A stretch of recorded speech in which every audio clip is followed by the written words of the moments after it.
Seguimos no Faladoiro tras a entrevista hoxe co exministro de Xustiza Francisco Camaño, secretario provincial do PSDG na Coruña. Imos xa connosco ca tertulia dos temas que deixa a xornada. Están connosco o profesor de secundaria Melchor Roel. Que tal, Melchor? Benvido un día máis. A abogada María Sierra. Hola, María. Hola, que tal? Benvida. E Luis Pérez, que estaba connosco xa na entrevista a Camaño. Que tal, Luis? Moi ben. Imos xa ca análise da actualidade. Temos unha morea de temas hoxe dos que falar, así que vos pido que sexades breve e concisos todo o que poidades. Empezamos no ámbito judicial. Hoxe noticia a imputación do concelleiro compostelán Juan de la Fuente por ese asunto, por ese caso das facturas falsas que xa temos falado tamén nesta mesa. Terá que declarar o edil o día 4 de xuño por un suposto delicto de falsidade documental. O BNG volvía a pedir hoxe a súa dimisión e o PSOE que se lle suspenda das súas funcións. Do asunto falaba tamén, por suposto, o alcalde da cidade. Imos escoitar o que dicía Ángel Currás e logo entramos xa en tertulia. Unha persoa imputada non é unha persoa condenada, nin tan siquiera procesada. Eso en primeiro lugar. En segundo lugar, nun exercicio de transparencia, este goberno actual o que fixo foi unha investigación interna. E esa investigación interna foi negada reiteradamente polo Bloque Nacionalista Galego e polo Partido Socialista neste mesmo concello, cando había indicios claros tamén de irregularidades e, desde logo, de algún delito. Por tanto, como se negou, o primeiro que temos que decir é que por primeira vez neste concello se fai unha investigación interna e se traslada o resultado desa investigación a quen corresponde. Pero, repito, non é a oposición a que teña neste momento maior autoridade para pedir nada en relación con este asunto. Palabras do alcalde, defende a actuación do seu goberno e esa investigación interna que se fixo na que participaron os grupos da oposición, pero certo que temos unha nova imputación no goberno local e iso, por suposto, pois algo que non nos gusta comentar, non? Hoxe nos toca facelo e pidevos unha valoración, comezando por Luís, sobre esta imputación de Juan de la Fuente. Sí, certo, o Concello fixo unha investigación na que participaron, como decía o alcalde, todos os grupos. Nesa investigación, pois, a conclusión foi que sí, que había esas facturas que non eran moi regulares, digamos así, pero non se determinaba a persoa porque, bueno, probablemente tampouco corresponde a ese órgano pois determinalo. Si se detectou que había unha anormalidade, entón pois o proceso é o lóxico, vai á xustiza, e a xustiza eu creo que con bo criterio, como ten que ser, pois se encontra eso e cree que determinada persona é a responsable, pois está imputado e a partir de aí pois habrá que continuar investigando a ver hasta onde chega. Eu quería dicir que, home, calquera cuestión é importante, pero digamos que non é un caso moi grave, moi grave, moi grave. Este é un caso que non debe ocurrir en ningún sitio, nin nesta nin noutra administración, pero, bueno, de momento, pois, parece que ninguén se quedou con cartos, nin estas cuestións. Entonces, bueno, pois, está onde ten que estar e que se resolva canto antes. Hai un problema político, por suposto, que isto xenera un problema político, e eu creo que o PP aplica un pouco a súa norma neste aspecto, que mentras non haxa cargos, que hai un imputado, pero de momento non é con cargos, habrá que esperar o día 4, cando declare diante do xuiz, a ver se impón algún tipo de medida cautelar, e se non, pois, supoño que seguirá con outros casos que hai, non? A reflexión de Melchor, o que non lle gusta moito estes temas judiciais, pero que sempre toca falar. Sí, eu creo que hai unha parte informativa que sí que toca falar, pero creo que estar sempre sobre os mesmos temas non axuda, non? Que pasa? Que isto agora é informativo puro e duro porque acaba de saltar a noticia, entón non é como outros casos nos que estábamos falando sobre cousas que xa pasaron e que non había que darlle a volta, ou sobre incluso partes que non se deberían de saber pero que se filtran, etc. Sobre esta información... Como somos logo, as filtracións. Que vamos facer? Digo que con respecto a esta situación, eu creo que as declaracións do alcalde, pois ben valen as que se fixeron en outras ocasións, con outros casos, non? Porque ao final sempre se dice o mismo. A mí me gustaría saber ao final que é o que dice o Código Ético PP, porque eu creo que a nivel político fixo moito dano, porque confundía dúas figuras xurídicas totalmente distintas, das que xa falamos moitas veces, e cando se pon un listón moi alto pode servir para dar pasos, pero tamén, como neste caso, para xenerar frustración. Porque se pon un código ético que logo non se cumple e hai que explicalo moito, demasiado, e xa son a excusa. A ver, María.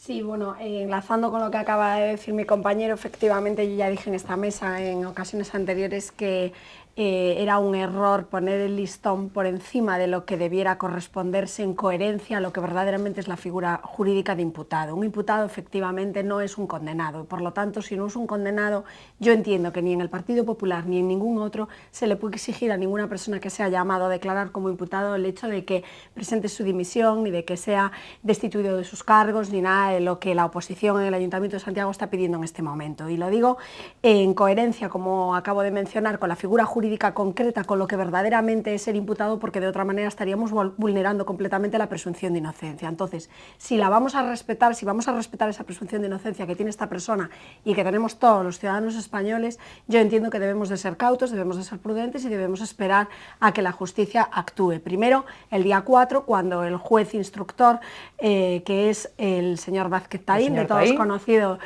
por haber sido juez instructor de otros procedimientos también que han saltado a los medios de comunicación, tome o no tome medidas cautelares, lo cual sí ya pues no cabe duda que será indiciario, y luego ya posteriormente pues cómo se desarrolla el procedimiento. Me refiero a que se llegue o no se llegue a abrir juicio oral contra esta persona y que finalmente sea o no sea condenado en la justicia, que es donde tiene que ser, y no socialmente.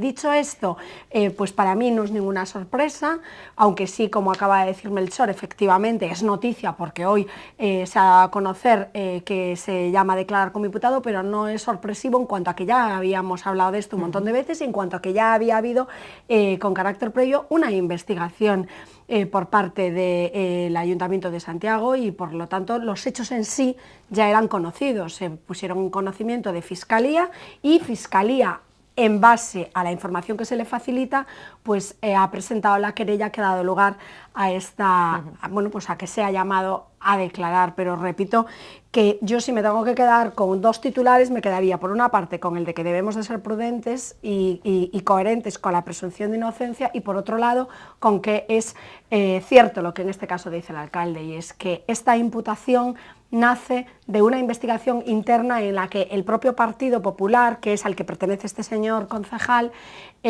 forma parte de esa investigación, y creo que eso es enriquecedor y es una muestra más de democracia en el Ayuntamiento de Santiago, que creo que debemos aplaudir y que debe de continuar después con muchas otras más manifestaciones, no quedarse en eso solo, evidentemente. Se vos parece, seguimos, porque temos hoxe moitas cuestións que falar, e por seguir no ámbito judicial, gustaríame volver sobre a operación Pokémon, tamén recorrente nesta mesa. Estes días falase do alcalde de Lugo, un dos imputados, López Orozco, que denuncia indefensión logo de filtracións das que apuntaba, das que falaba Melchor Roel, de que se filtrara nos medios de comunicación que a xuíza que leva o caso sospeitaba que recibía 2.000 euros ao mes por parte da empresa concesionaria da grúa municipal. Hoxe pedía a través da súa defensa que se levante o segredo de sumario. Eu non sei como vedes vos a situación de López Orozco, se credes que ten razón ou que análise facedes un pouco do que el denuncia. A ver, Melchor, xa que falabas tamén ti de filtracións. Claro, eu creo que calquer tipo de filtración dun sumario que é segredo, pois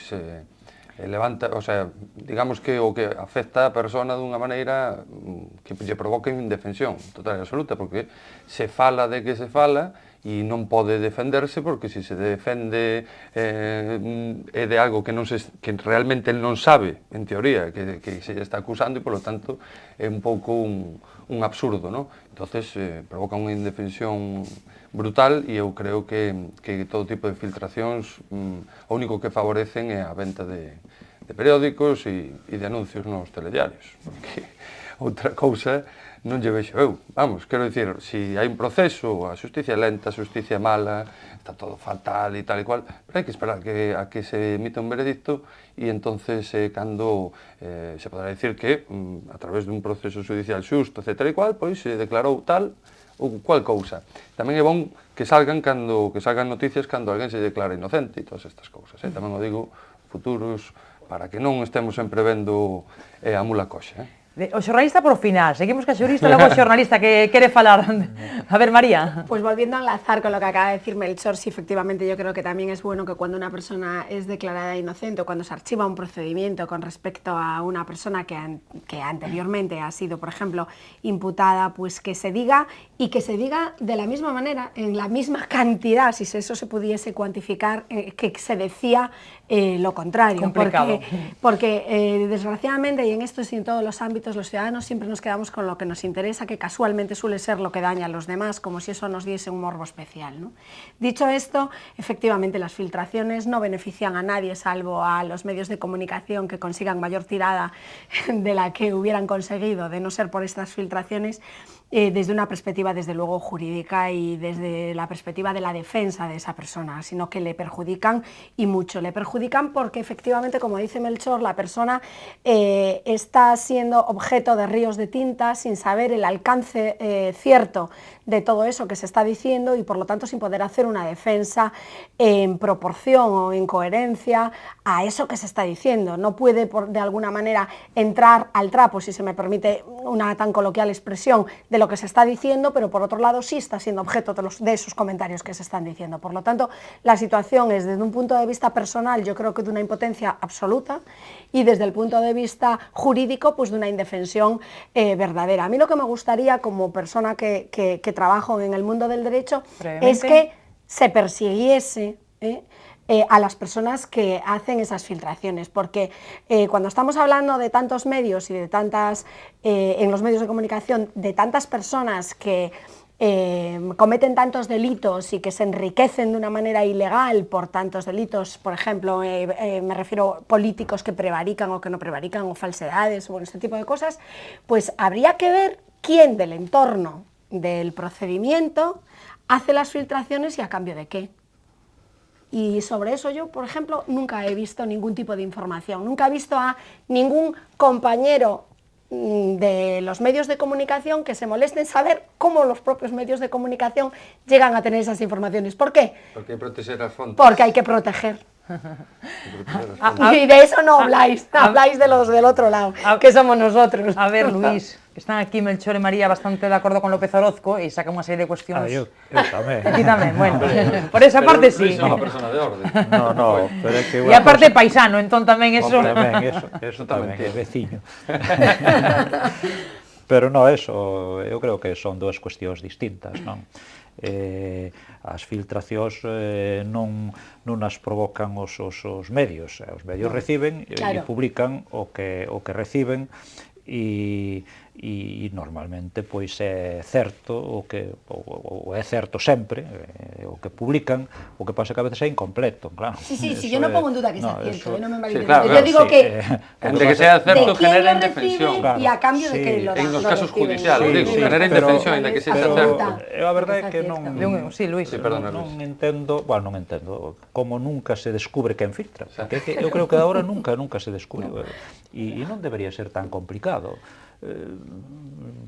Deberían ter, o mellor é que non teñen medios nos xulgados para descubrir quen fai esa filtración. Eu como non coñezo por dentro... Sé que estamos moi mal de tiempo, pero me gustaría contar muy brevemente una anécdota que a mí me pasó hace unos meses, que tuve un juicio en Madrid y en la puerta del juzgado de enfrente estaba siguiéndose el asunto del caso Arena. Y un compañero mío, el compañero que lleva concretamente a una de las personas imputadas, estaba, allí diciendo todo tipo de improperios con un pen en la mano, porque había ido por la mañana, a primera hora, con el pen a pedir copia de la declaración de su cliente y le habían dicho que no, porque estaba bajo secreto sumarial. Y salió, encendió la radio del coche y escuchó en un medio de comunicación la declaración de su cliente. Vamos a ver, esto no puede ocurrir. O sea, lo que no puede ocurrir es que para los propios profesionales que tenemos que defender los intereses de nuestros clientes se nos esté poniendo todo tipo de cortapisas y se nos esté atendiendo con la ley en los dientes y diciendo no se puede dar copia de esto, o sea, que es verdad, pero que por otro lado te estés enterando a través de los medios de comunicación, fíjate, pues le piden a mi cliente o ha dicho el otro, esto no puede ocurrir. Y está ocurriendo.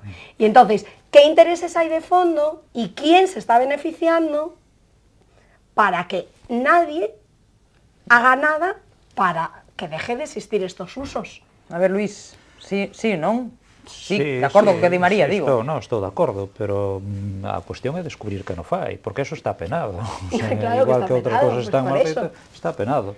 Pero, bueno, nestos medios non teñen responsabilidad ninguna. No, claro. Eu sobre este debate, que sería un debate interesante, sobre o papel dos medios e tal, que non hai que botarles a culpa de todos, está claro. Se algún medio paga por eso, sí, eso non se pode... Pero eso tampouco se vai saber. Lo que pasa que aí está el tema.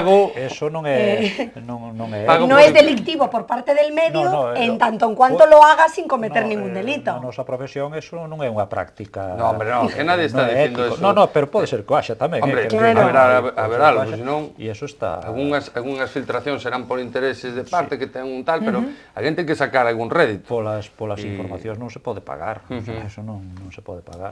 Ahora, lo que no cabe duda es que la impotencia para esta persona, aparte del daño jurídico, del daño desde un punto de vista de la defensa, es que desde un punto de vista personal, la impotencia es absoluta, es que tienes tu vida en los medios de comunicación sin que tú puedas controlar mínimamente lo que se está diciendo de ti. Eu creo que da defensa... É como se sale un expediente médico teu, técnicamente non ten por que afectar, non penso eu que non ten por que afectar que haxa no que no proceso. Hombre, Luís, técnicamente afecta totalmente. Hombre, eu si se filtra un expediente médico... A ver, non fale desa vez, a ver, Melchor. Se filtra un expediente médico, por non falar de errores xurídicos, meu, con un historial de enfermedades ou tal, que se deducen visitas a sitios, a outros países ou tal, ninguén ten por que saber, non? Pero digo meu como de calquera. E eso realmente non afecta a vida da persona, sí. A vida da persona, sí, non. Pois xa con que afecta a vida personal, como non son do palo de Pedro Jota, a resolución da causa que era o que defendía isto, que non hai vida privada, e Julián Assange, por outro lado, se toca. Pois exemplo do médico, oi, te vas a curar ou non igual. No, Luís, no, mira, Luís, yo voy a seguir con la metáfora que acaba de poner Melchor encima de la mesa.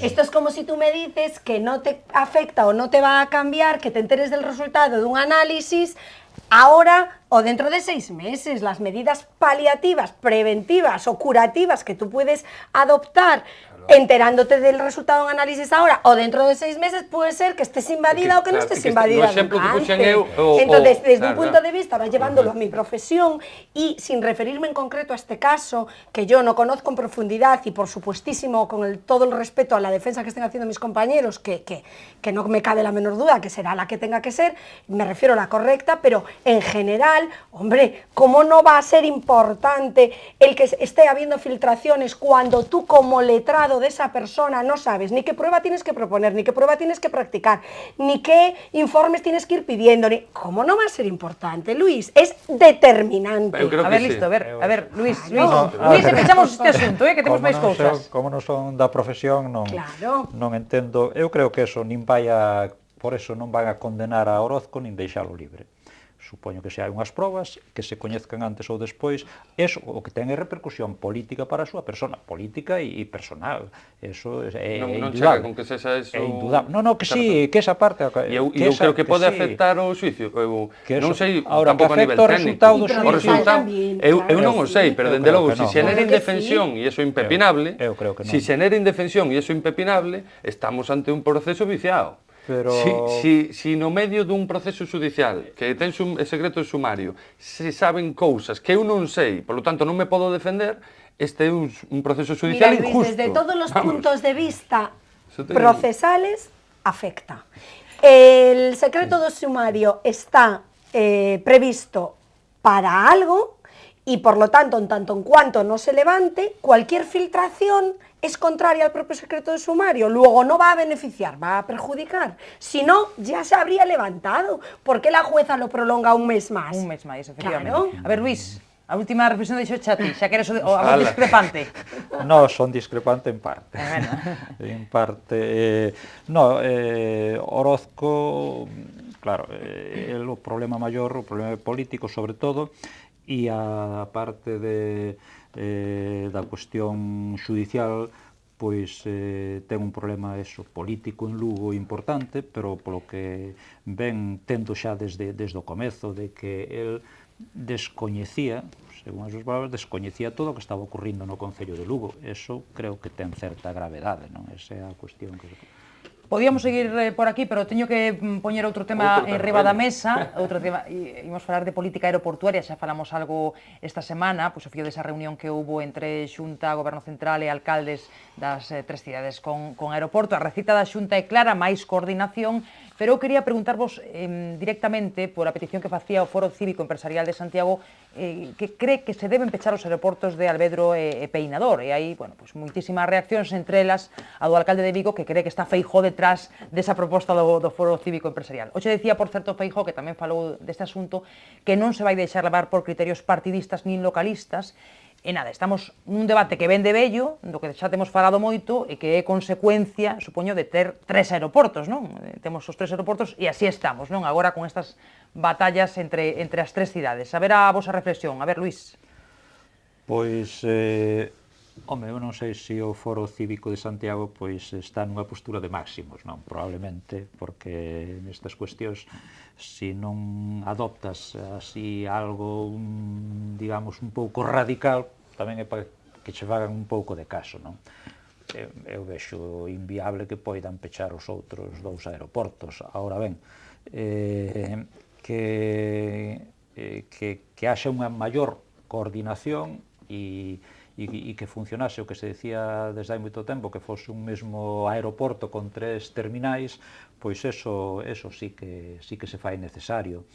E non sei o que pode pasar no futuro. A mellor a situación económica a crise sigue sendo, sigue se afondando, porque, bueno, parece que neste momento parece que hai unha mellor relativa situación, pero non se pode descartar que poida seguir empeorando. E despois hai unha cuestión moi importante, que é que no prazo de 5 anos, teóricamente, vai a chegar o AVE. E aí van cambiar as cousas. Van a restar moitos pasaxeiros, por menos a Madrid, a Madrid e a outros destinos que podrán ir no AVE hasta Madrid e desde ali pois tomar outras opcións. Entón, eu creo que neso sí había que ir pensando que vai a pasar dentro de 5 anos ou 6, cando o AVE este rematado, e seguramente que un país con 2,5 millóns de habitantes que somos aquí, eu non sei se finalmente pois podremos ter 3 aeroportos. A verdade é que vai a ser, habrá que ir estudiando. María e Melchor, que impresión tedes? Bueno, eu creo que máis que ter que ver só con a infraestructura dos aeroportos, é algo que é extendible absolutamente a todo en Galicia, non? E eu creo que afecta tamén en outras partes do Estado, pero aquí é como somos de aquí e o vemos cada día, pois destacamos máis, pero estamos falando non só de aeroportos, sino de portos, de universidades. Estamos falando, ao fin e ao cabo, de ordenación do territorio e de que queremos ser de maiores e de cambiar a política de vamos facendo e logo xa vemos como vai. E estamos falando tamén da distribución do poder político. E aquí non falo de partidos, sino de quen decide que cousas. E en función de a que nivel se decide que cousas, se é a nivel municipal, a nivel autonómico, están as diputacións polo medio, ou a nivel estatal, se ten algo máis ordenado ou menos ordenado. Se se fai de outro xeito, que a mellor hai xente que lle parece peor, porque pensa que canto máis preto da realidade, máis baixo o nivel da administración, neste caso serían os concellos, non? Pois, digamos que é máis democrático. Eu non creo que sempre sexa así, e máis se demostra moitas veces o contrario. Pois, ao mellor lles fastidia que se plantexe unha ordenación a nivel xeral, pero é a única salida que vexo. E como en moitas outras cousas, aquí quen vai a determinar, ao final, a ordenación do territorio, a ordenación política, a ordenación de competencias e tal, vai a ser a realidade. Pero a realidade económica, porque non se esquecemos que as crisis é un axuste do precio ao valor real das cousas. E aí tamén entran os aeroportos e os viaxes e todo. O que non pode ser é que en unha zona industrial se dedique a pasaxeiros, en que en Coruña e Ferrol haya dous portos de mar criminales e non se saiba ainda ben para que vai, que se invirte unha empresa china e tal, e estemos a salto de mata, cando realmente hai problemas que solucionar a corto plazo, pero tamén que hai que empezar a plantexar as vías de que queremos ser de maiores, ¿no? Eu creo que esa é a clave. María. Sí, yo comparto muchas de las cosas que se acaban de decir en la mesa, porque yo creo que no es un problema político propiamente, sino que es un problema de sentido común, ¿no? Y creo que ahí coincidimos todos en cuanto a que el problema es un problema de viejo, que no es nuevo, en cuanto a que el discurso de que hay que coordinar los 3 aeropuertos, pues lo compartimos todos, pero claro, el tiempo pasa y siguen sin coordinar en detrimento, claro, de los 3 y en beneficio indiscutible de Oporto. Entonces, como bien decía Luis, la petición del Foro de Santiago probablemente sea una petición de máxima, o si en estos momentos es impensable, que es que cierren uno u otro de los otros 2 aeropuertos de Galicia que no sean Lavacolla, pero también es verdad que como sigamos así, los que van a cerrar son los 3. Van a cerrar los 3 y entonces la petición de máximos se va a convertir en una petición de mínimos, ¿no? En cuanto a que el AVE está a punto de llegar. En estos momentos hemos perdido 19.000 pasajeros, bueno, los datos son escalofriantes, el dinero cada vez, la inversión que se está haciendo es mayor, estamos hablando de 15 millones de euros me parece en la última legislatura, de aportaciones por parte de la Xunta a los aeropuertos, y los aeropuertos no tiran, y no tiran porque se están haciendo la competencia unos a otros de una manera inexplicable, inentendible y que da la espalda al único que tiene que observar, que es la oferta y la demanda, es que no hay más. Y en función de eso, y sin tener en cuenta localismos, y sin tener en cuenta pues una pelea de gallos, sino teniendo en cuenta pues lo que yo empezaba diciendo, el sentido común, que es desde la perspectiva que estamos hablando aquí en estos momentos todos, y desde la que habla cualquier persona en cualquier ámbito. Lo que ocurre es que luego esos que lo tienen tan claro, en el momento de subirse a un atril o de subirse a un estrado y de dirigirse a los ciudadanos de su ciudad, etcétera, dicen lo contrario de lo que ellos mismos defienden en cualquier ámbito privado. Entonces, yo creo que cuando en un barco se le está dando la opción al jefe de máquinas y al patrón y al oficial de que tomen una decisión conjunta y de elegir una ruta y no son capaces de hacerlo, llega un momento que el capitán da un golpe encima de la mesa y dice, se va por aquí porque lo digo yo que soy el capitán.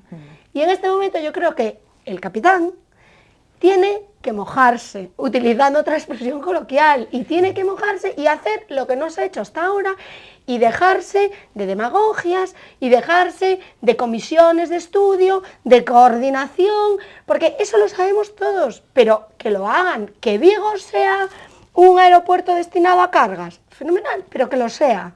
Y que el otro sea el aeropuerto internacional por su vocación, vale, pero que lo sea. Pero lo cierto es que los años pasan, sí. Esto no ocurre y los datos son cada vez menos rentables. Y luego una cosa, que lo que es, y con esto termino, que lo que es obsceno es que con la que está cayendo a nivel nacional y también a nivel autonómico, que se estén haciendo inversiones multimillonarias como la que ha empezado hoy o estos días en el aeropuerto de La Coruña con el movimiento ya de terreno para la ampliación de la pista de aterrizaje, cuando no se sabe cuál va a ser el destino final del aeropuerto, cuando no se sabe la rentabilidad que van a tener esas inversiones. Vamos a ver, empiecen ustedes por saber qué va a ocurrir con los aeropuertos, empiecen ustedes por saber a qué se van a destinar, empiecen ustedes por saber qué se necesita en función del destino que vayan a tener y luego hagamos la inversión que tengamos que hacer. Luís e Melchor, algunha cousa breve antes de ir a publicidade en relación con isto? Sí, eu dúas cousiñas, unha que non sei se bichedes a potencia que teñen agora as redes sociales, porque un tuit de Paula Prado tamén levantou ampollas porque parece que relaciona a escolla de Turkish Airlines a Santiago co esforzo da Xunta de Turgalicia. Eso provocou que o alcalde de Vigo responderá inmediatamente e airadamente.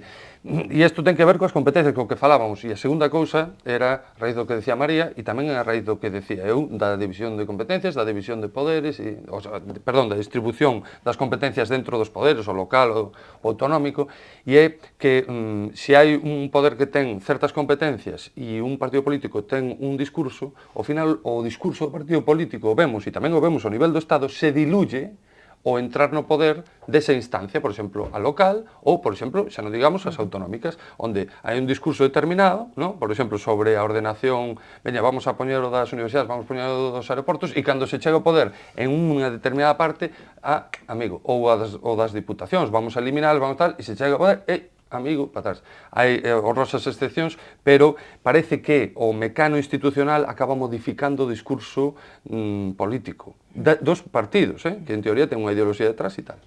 Luís, de acordo con iso? Sí, e un pouco comentabas o da lineara turca esta creo que veu sin ningún tipo de axudas. Pois o tuit e a reacción de... A reacción de Caballero... De Caballero son as que son. Sí, é cando estuvo aquí... Parece que ayuda económica non ha habido. No, ninguna, que foi a compañía que decidiu poñer este no, e ademais para largo prazo, e supoño que verá se é rentable ou non.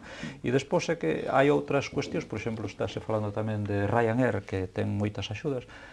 Con Ryanair parece que houve un acordo, porque se non hai un acordo mellor desa axuda, se vai toda para o Porto.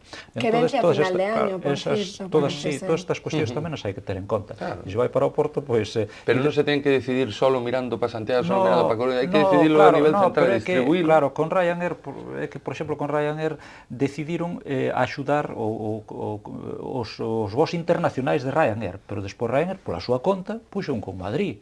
Sí, pero claro, a súa cousa, eso está claro. Yo creo que la visión tiene que ser muchísimo máis global. É que as cousas a veces influye tamén o que deciden as propias compañías, o que queren, non é só o que digas o cónsul, que tes que decirles a onde van a ir, eso non funciona así, o sea que a cousa é máis complexa do que... No, pero eu o que decía, e 5 segundos, se en Vigo ves un alcalde do PP, non protestaría tamén un pouco? Eu creo que sí, e sendo da administración PP, entonces aí se ve que o discurso se modifica segundo a realidade que se pisa. Iso quere dicir que o mecano está mal construído. Pero yo no creo que el problema sea de que el alcalde sea del PSOE o sea del PP, no, porque la muestra es que el de La Coruña es del Partido Popular y el de Santiago es del Partido Popular. Bueno. Y en La Coruña está habiendo problemas de todos conocidos, aunque no reconocidos, porque a las 7.000 personas o 10.000 personas que semanalmente recibe la ciudad como visitas de cruceros de alto nivel, no se les recomienda la visita en Santiago porque no hay nada que ver y no vale la pena visitar Santiago. Pero entonces, cuando en La Coruña... Eu de Coruña non falei, porque xa falaches dunha ampliación do aeroporto, ainda non se sabe para que. Como esa parte xa ventilaches, eu te poño o exemplo. Claro, entonces yo a donde quiero llegar es que el problema es muchísimo más global, muchísimo más general que el aeropuerto. El problema es el localismo, el cierre de miras, los paletos que somos, dicho en términos coloquiales. O sea, que hay que entender que si hay un aeropuerto, a lo mejor es mejor para todos los gallegos, que haya 3 pequeños y que estemos pensando en solo en nuestra ciudad. Na publicidade seguimos falando deste asunto, facemos unha pequena pausa, temos máis temas á volta dese pequeno descanso.